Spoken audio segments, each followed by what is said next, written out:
Hello everyone, Vickieverlie here. Today we're going to take a look at the full moon in Sagittarius, which is occurring on May 23rd, 2024, 9:53 a.m. Eastern Time, but times will vary. This is a psychic or intuitive reading while based in astrology, and I have studied astrology since the 90s and done many thousands of readings over the years. And during that time I developed kind of my own style, so it's based in astrology, but I also color outside the traditional lines quite a bit. And I also get downloads and messages while the reading is occurring, and often music too, for those of you who have watched before. If you haven't watched before, just a reminder that you can find me at vickieverlie.com. Do not be fooled by imposters. And you are watching the Rock and Roll Prophetess on YouTube. If you enjoy my content, I would love it if you would hit like and subscribe, or at least the like button to counteract some of the trolls out there. Alright, without further ado, let's get started on the reading. Well, yes, here it is, the full moon, and it's in the sign of Sagittarius at the 2-degree mark. So it's at the 2-degree mark, and it's also at the sun is at the 2-degree mark, as always. So, you know, this is sun opposed the moon. It happens every year. This year, there's a few really powerful and interesting things going on here. The biggest thing over here is it's this part of, well, the part of fortune in this chart, but the Pluto. It's making a sextile almost exactly at 2 degrees to Pluto. So anytime Pluto's involved, we're talking major transformation. This could really, usually a Sag moon, it could be kind of fun, kind of lighthearted. You might want to go plan a vacation, or, you know, take a class, or get a book, and read up on a subject. You know, it's sort of, you know, lackadaisy or whimsical. I want to say lackadaisy. That's not my. There's my guides coming through now. But this time with the Pluto energy, it can be very intense. And, you know, Sagittarius does rule the 9th house here in this flat wheel. So the 9th house does talk about having those spiritual experiences, seeing things from the higher mind. The 3rd house is our regular human brain mind, you know, the monkey mind, as some would call it. And then the 9th house is more this existential, you know, broader scope, the collective unconscious, you know, discovering the world outside of our little paradigm here, you know, exploring wider possibilities, bigger explorations, you know. So, and it also is a house of travel, so sometimes it is travel, but it's more about the engagement with that outside of ourselves, outside of our everyday norm, or how we were raised, or what we've always done. So it's a time to really break patterns, you know, and especially with the Pluto energy involved. I mean, you could, like, I would say, even if you're trying to quit smoking or something, this could be a very powerful day to just put that pack down, and I'm just never going to smoke it again, or whatever you're trying to do something like that. With the energy of the Pluto in there, you could be like, yeah, I can really do it this time. You know, I'm really going to stop. I'm really going to change that behavior. Maybe it's not a substance like nicotine or anything, but I'm really going to change that behavior. I'm really going to think outside the box and go beyond, you know, the everyday, you know, the same routine every day over and over again. You know, what I think of doing. Breaking up the daily routine would really be, and traveling outside, you know, take a different route. If you always drive the same way to your job, or to whoever, to somebody's house, wherever you're going, take a different route. Take the long way. Take the scenic route. Take the scenic route, and, you know, take in the scenery. You know, don't be so focused on this, and this, like our lists and our, you know, in the human paradigm. And, you know, take time to meditate, take time to journal. This would be such a powerful time to do some journaling, you know, even if it's only on the full moon itself, you know, do some journaling, doing some writing of things that we're trying to release, and so on. So the zodiac wheel, for those who are not familiar, it starts at the 0-degree mark, and then it goes all the way around, and then it goes to 29. And then it starts over at 0 again. So there's only 29 degrees in the zodiac in any sign. So we've got Neptune at 29, Jupiter conjunct Venus. This is the first thing that actually grabbed me when I opened this chart, was that Jupiter conjunct Venus at 29 of Taurus. So this is happening like 2 days before, I think, and the Jupiter makes its move into into Gemini. So we've got these 29s, and these are out of sign oppositions and conjunctions and stuff, because, and it'll be an outside of sign trine, because it's 29, but then it's going to be 0, you know, it's still a 1 degree orb, try to make it not too complicated. Excuse me, I've got the May calendar right here. Yeah, it's just all happening. Here's the lineup on that day. You know, if you like this kind of where I go sign by sign, I do this on Patreon. We go through the week and then we do sign by sign, a couple of cards and stuff too. But yeah, Venus is back here. It's gonna conjunct Jupiter at 4:29 a.m. on the 23rd. It's going to sextile Neptune at 6:50 a.m. So it's still at 29 degrees. And then it's going to go into, it travels into Gemini at 4:30 p.m. And at 5:30 p.m., Jupiter's going to make an exact sextile to Neptune. So this is, you know, this, if you can see all this stuff, this is the day we're looking at right here. This is all the aspects. So this is a powerful day. It's just boom, boom, boom. And the moon itself is earlier, early in the morning, 9, you know. So all day long, here comes the Venus-Jupiter's an hour, 2 hours before. Then, you know, this is 6:50 a.m. This is, you know, another, well, 2 hours before, whatever. But it's just like starting at 4:29 a.m. Eastern. It's just bam, bam, bam, every couple of hours pretty much throughout, all the way through the day.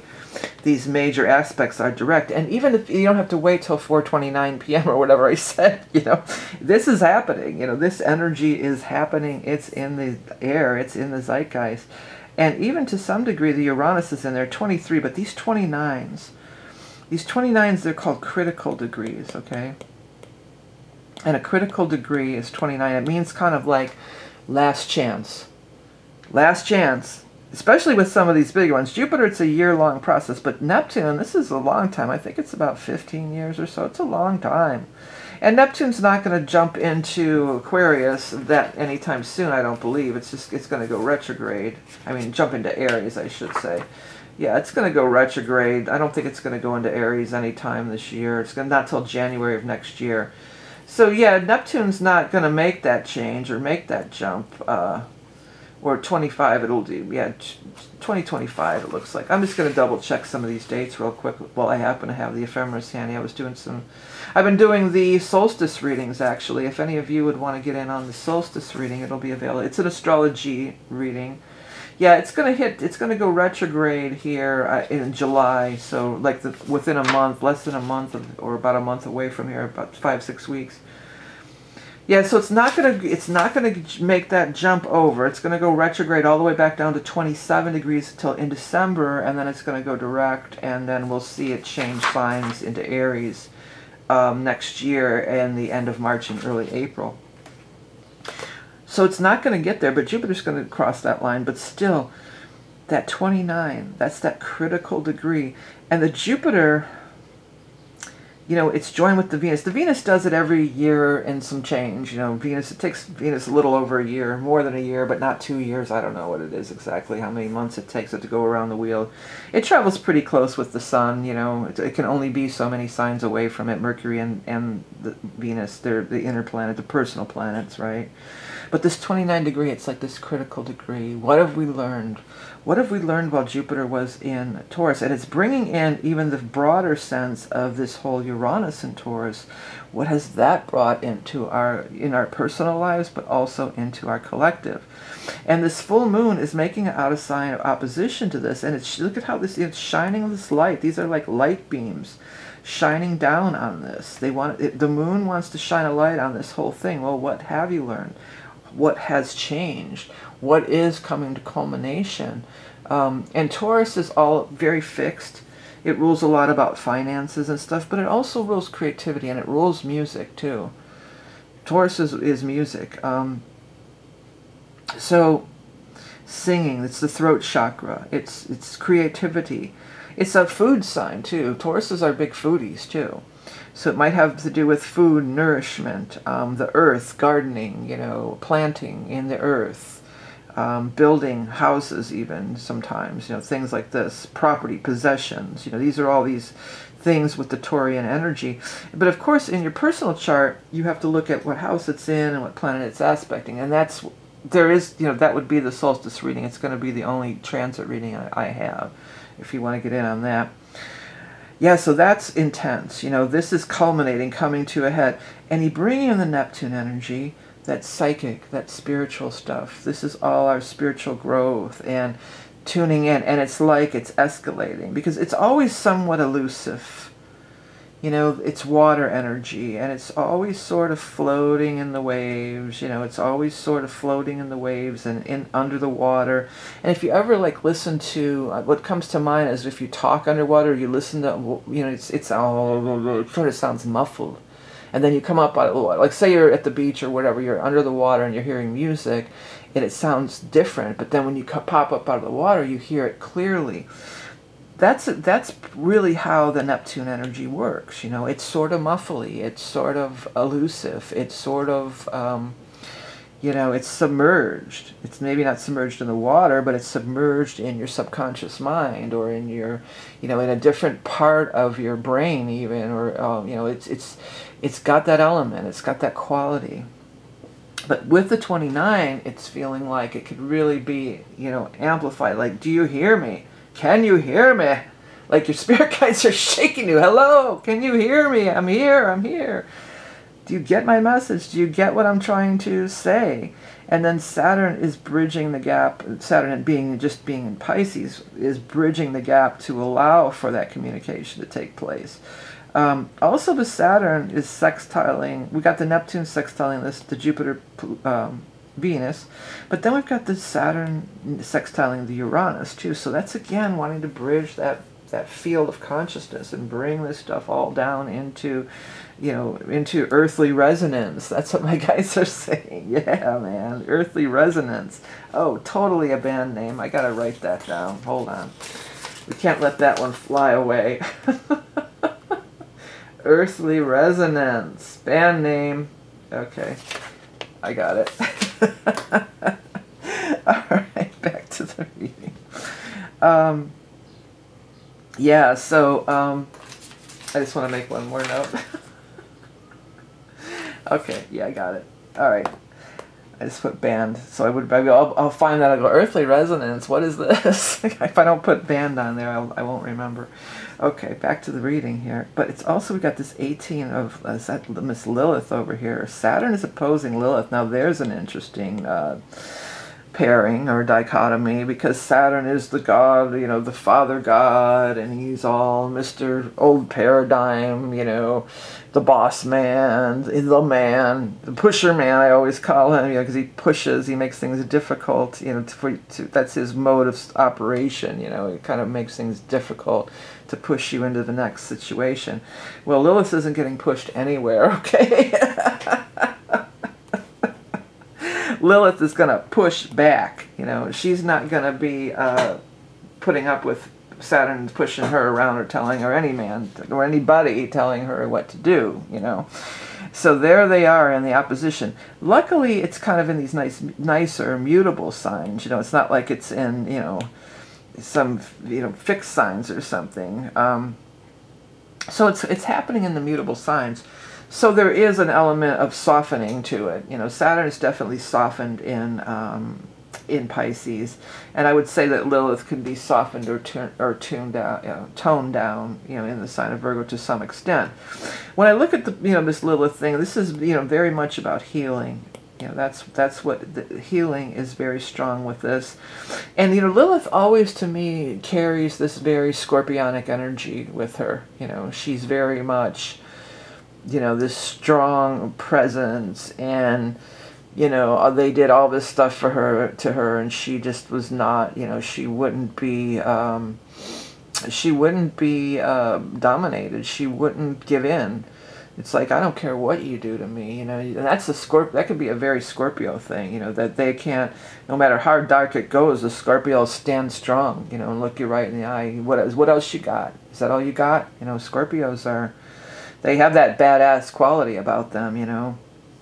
Can, in some cases. So, there's this diving into this healing energy. It feels like really a deep healing, you know, and a deep Because Lilith, I always say, I feel like she was so misunderstood. I don't feel like she, she gets the reputation of being a bitch, but she wasn't really a bitch. She was just ahead of her times. She was an independent woman. She was a feminist. She was a feminist. She didn't want to dominate over Adam. She just wanted to be treated equally, So there could be a healing of those kinds of wounds, too, within our mass consciousness and, our own consciousness, our own personal subconscious manifestations, our own personal subconscious reality life that we're living here on Earth, kind of a thing. What was I going to say about that, though? Oh, dang it, I had another thought about it. It was a good one, too. I had another download about that. Yeah, but maybe she, there's an element of healing that, or healing that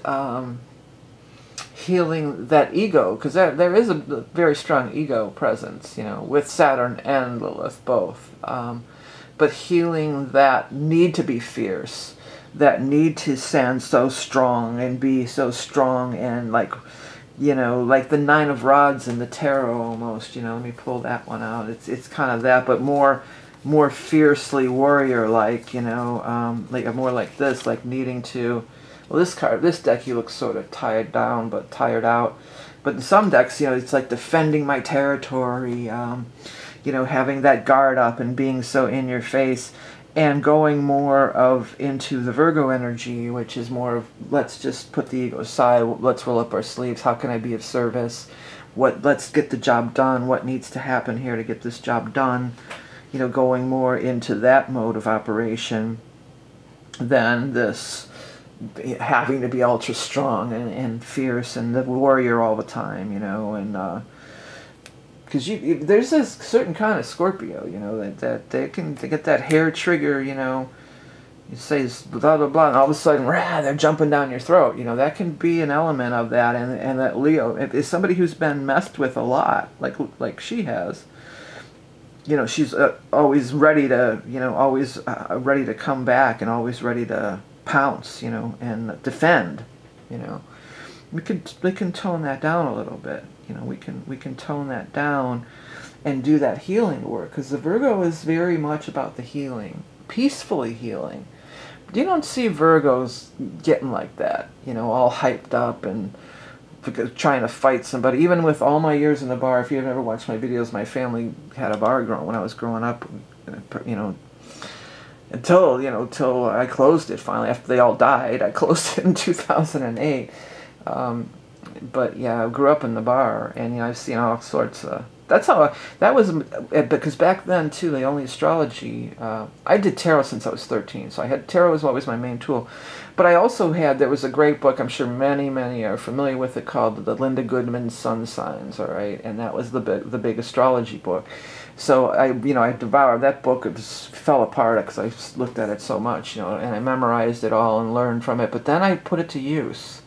Then when you're the bartender in the bar, you see everything that's going on. And I knew everybody's sign that came in that bar. I mean, I might not remember their name, but I would remember their sign, And so I watched them. I was sitting there back there with my Scorpio rising, just observing and watching them all. But I did. I learned so much. And I've seen these Scorpios, and especially, too, if they're drunk, because then when you're drunk, this other side of you comes out. I always feel like when you're drunk, your moon sign comes out. Because I'm a Sag moon. I was always a happy drunk. I don't drink at all anymore, but when I did, I was always a happy drunk, But you see in these Scorpio moons, people especially, wow. They can just snap in a minute, and then they just pounce, and they're just like, it's like they're gone.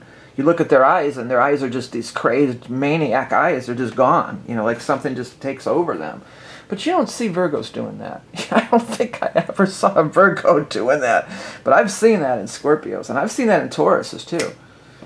They'll just snap, and you don't even see it coming. Yeah. And all of a sudden, bam, and they're throwing somebody on the ground, and this huge thing's happen, it's, which is very, me also being a highly sensitive person. That was probably not the best way. It was not really, really a good place for me to be. But what happens when you're in those situations? You know, you get like that Lilith thing again. You get that outer shell. You know, you don't. The years when I was working in the bars a lot, I wasn't really doing as much psychic work side by side, because it was just not. I had to keep my energy field very much intact and keep that. You know, I always said, like, the bar itself, when you're behind the bar, it's like a barrier between you and the crazies, you know. I shouldn't say it like that, the crazies. But people get drunk, they act crazy when they get drunk. I mean, in that sense, you know. But you have to do it energetically, too. And so it was a bigger stretch or a farther way to go to get back into allowing my field to be more loose and open and, you know, susceptible or acceptable to the energy field. Because I didn't really want my field open and accessible to all that chaos, you know. I definitely didn't.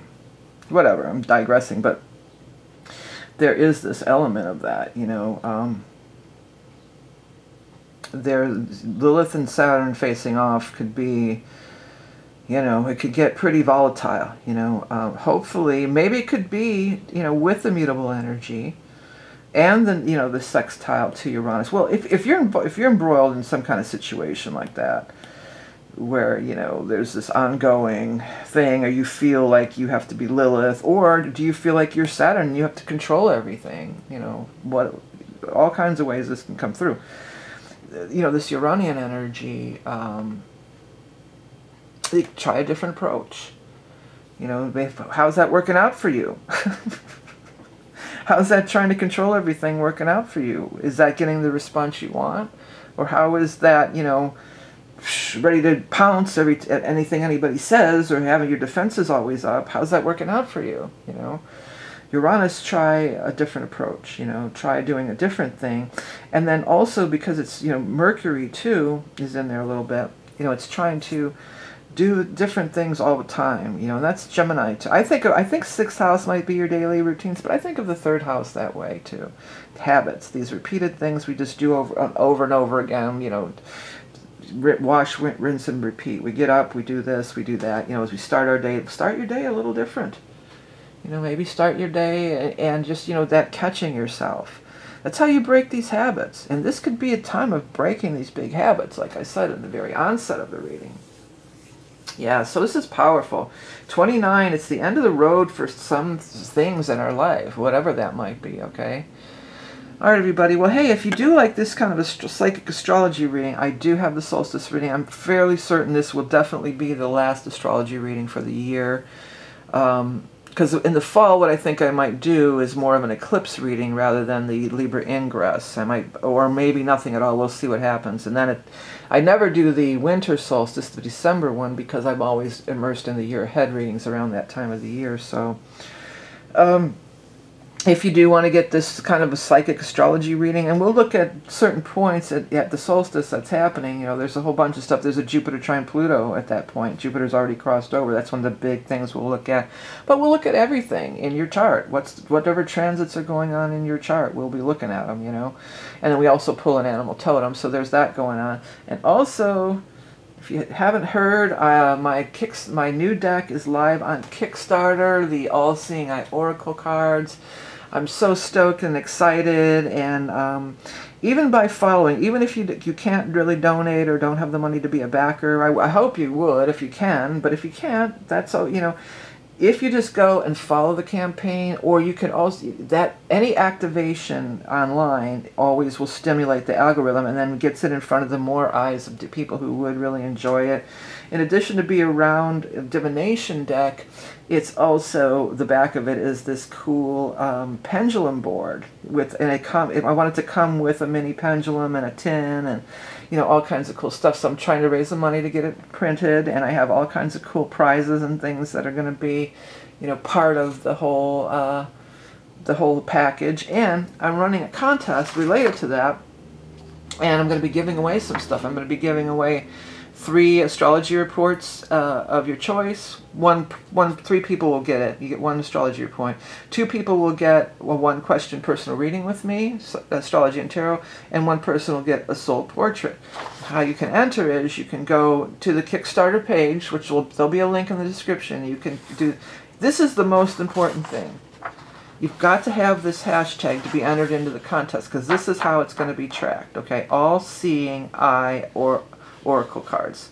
It's long on purpose, so that way we'll make sure that everybody who's doing this really long hashtag is part of the promotion, or wants to be. Okay, and there'll be a link below. You can find the link to the actual Kickstarter campaign, and you share it with this, and you're entered into this contest, a giveaway.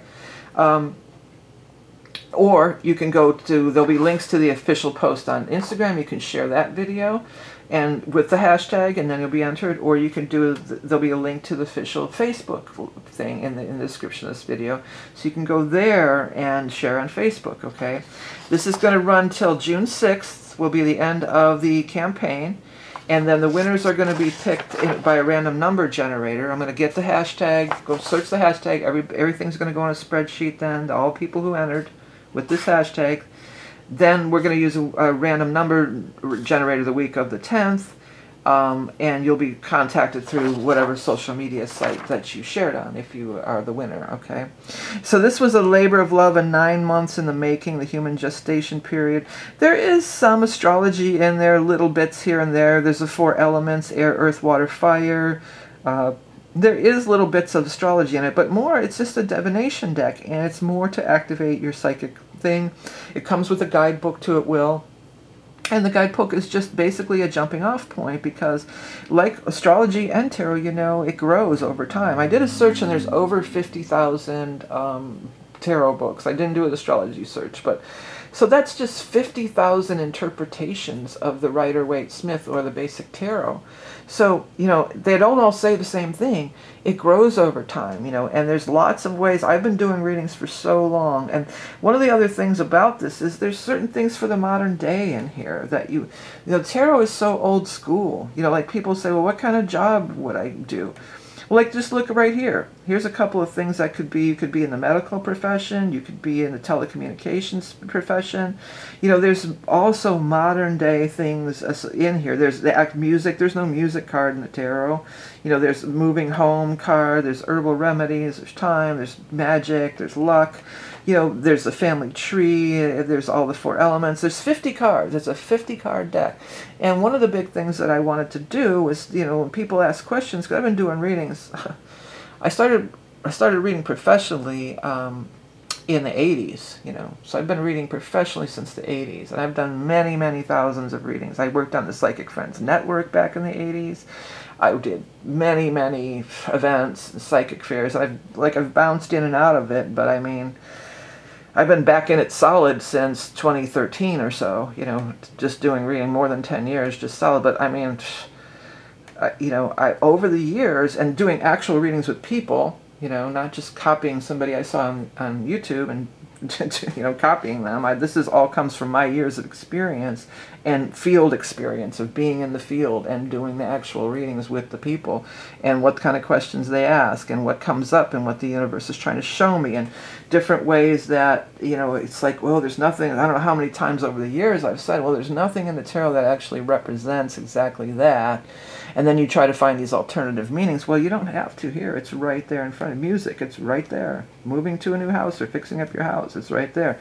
Medical, going to a doctor or a medical checkup or working in that field, you know.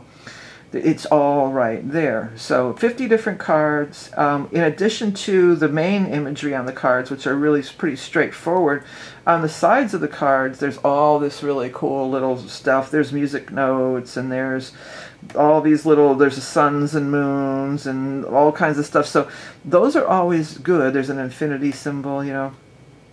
When doing the readings, all my years of doing the readings, one of the things that I've learned is that when you have things to kind of look at or scry upon, you know, gaze upon, you get that download, you get that, you know, that your eye, your subconscious mind, or your guides can, you know, by looking at the imagery, it can kind of morph or change or trigger something in your own mind, your own subconscious.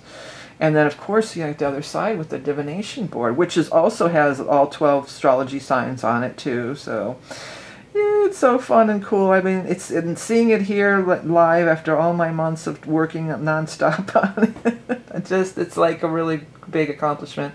So again, even if you can't contribute to the campaign, I hope that you would, and you can get all kinds of cool prizes, but if it's not in your budget or whatever, that's cool.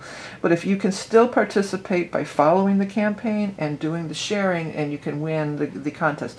You don't have to be a supporter to win this contest or to win this giveaway, these prizes. You just have to share the video to your public account, by the way. If you share it to a private account, there's no way I can track it, and I want it to be out in the public. That's the whole point of the contest, right? Okay, so All Seeing Eye Oracle cards. Thank you for all your support. Have a great, I was going to say great solstice because I've been doing so many solstice readings, but a great full moon in Sagittarius. Solstice is right around the corner. Again, if you want to get on that reading, head over to my website, vickieverlie.com. All right, everybody. Thanks. Have a great one. Bye.